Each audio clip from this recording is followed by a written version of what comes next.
פרופסור ירמיהו ברנובר הוא פיזיקאי יליד רוסיה ונשיא אגודת האקדמאים שמיר, שומרי מצוות יוצאי רוסיה. Since I came from Russia and I was refused more than 15 years, we have been refusing, my wife and I never stopped working for Soviet Jewry, creating a whole library of books about Judaism in the Russian language, smuggling them into Russia, nowadays establishing schools in Russia and so on. But what happened 7 years ago, back in the spring of 1985, I will never forget.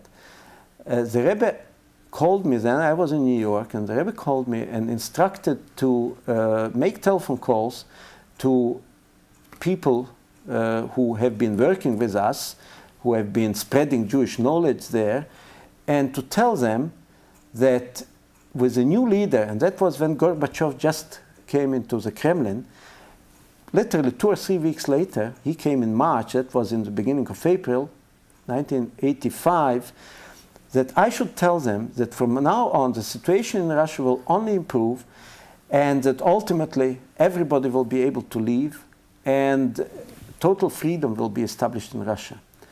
I, of course, made the calls immediately. It was very tough to get through. And I told the people they couldn't accept it. One told me that the KGB car is standing next to his door all the time. The second told his wife was taken for interrogation 2 days ago, didn't come back yet. So they responded, how can we believe what you are telling us? We have to believe, of course, because they knew about the Rebbe, and I told them the advice comes from the Rebbe, but they had great difficulties in accepting that.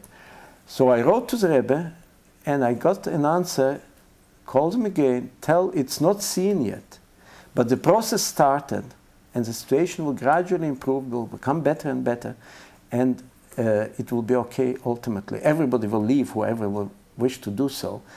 The Rebbe was the only one, the unique one, who came out with his opinion, and ultimately he proved to be right.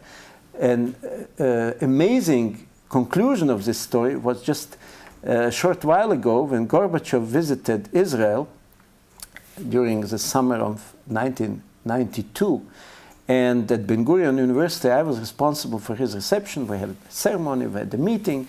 He spoke, other people spoke. After that, I took him aside and I told him, Mr. Gorbachev, do you know that the Lubavitcher Rebbe, the wisest and the most righteous man of this generation, predicted what will happen in Russia back in April 1985. He was thrilled and amazed. He told me, who is the man? Tell me more about him. How could he know that when I, not only in 85, I, Gorbachev, he says, in 85 and in 86 and even in 87 couldn't predict what will happen in Russia. How could he do it? By all means, tell me more about him.